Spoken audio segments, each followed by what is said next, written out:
नमस्कार दोस्तों, स्वागत है आपका। आज हम आपको ले चलेंगे नेपाल की राजनीति के उस सफर पर जहां हर गली, हर चौक और हर संसद भवन में बस एक ही सवाल गूंज रहा है, नेपाल का अगला प्रधानमंत्री कौन होगा। सोचिए जरा, एक देश जहां सोशल मीडिया बैन कर दिया गया, इंटरनेट पर ताले लग गए और यही ताले तोड़ने के लिए लाखों युवा सड़कों पर उतर आए।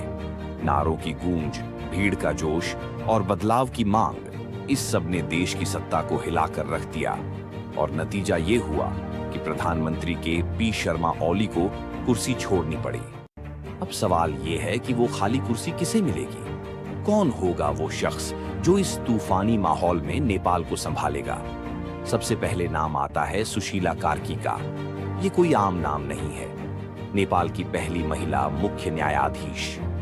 वो महिला जिसने भ्रष्टाचार और सत्ता के खिलाफ निडर होकर फैसले सुनाए। आज लोग उन्हें एक ऐसी नेता के तौर पर देख रहे हैं जो ईमानदार है, साफ सुथरी है और सबसे बड़ी बात, तटस्थ है। सोचिए, अगर वो प्रधानमंत्री बनती हैं तो क्या देश में पारदर्शिता और भरोसे की नई लहर दौड़ जाएगी। लेकिन कहानी यहीं खत्म नहीं होती।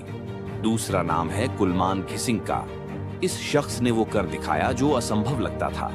सालों से नेपाल अंधेरे में डूबा रहता था, लाइटें गुल रहती थीं और लोग लॉर्ड शेडिंग से परेशान थे। कुलमान खिसिंग आए और हालात बदल डाले। आज भी जनता उन्हें उस इंसान के रूप में याद करती है जिसने सपने नहीं दिखाए बल्कि सपनों में रोशनी भर दी। अब अगर वो प्रधानमंत्री बनते हैं तो क्या नेपाल विकास की नई दिशा पकड़ लेगा?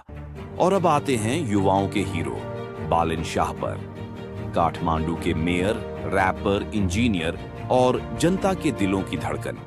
सड़कों पर जो युवा नारे लगा रहे हैं, उनमें से ज्यादातर बालेन शाह के समर्थक हैं। उनके लिए बालेन सिर्फ एक नेता नहीं बल्कि बदलाव का प्रतीक है। भीड़ कह रही है, हमें बालेन चाहिए, हमें नया नेपाल चाहिए। लेकिन असली सवाल ये है कि क्या उनकी लोकप्रियता संसद के नंबरों में बदल पाएगी? क्योंकि प्रधानमंत्री की कुर्सी तक पहुंचने के लिए जो चाहिए वो सिर्फ जनता का प्यार नहीं बल्कि राजनीतिक दलों का समर्थन भी है। तो दोस्तों, तस्वीर साफ है। नेपाल का अगला प्रधानमंत्री तीन चेहरों के इर्द गिर्द घूम रहा है। सुशीला कार्की, न्याय और ईमानदारी की पहचान। कुलमान खिसिंग, काम और विकास की गारंटी। और बालेन शाह, युवाओं की क्रांति और बदलाव की उम्मीद। अब असली रोमांच ये है कि नेपाल की संसद किसे चुनती है, राजनीतिक दल किसका हाथ थामते हैं और सबसे बड़ी बात, जनता किसके साथ खड़ी होती है। इतना तय है कि नेपाल अब पुराने रास्ते पर नहीं चलना चाहता। अब लोग वही नेता चाहते हैं जो सिर्फ भाषण न दे बल्कि वाकई कुछ कर दिखाए। तो दोस्तों, आपके हिसाब से कौन होना चाहिए नेपाल का अगला प्रधानमंत्री?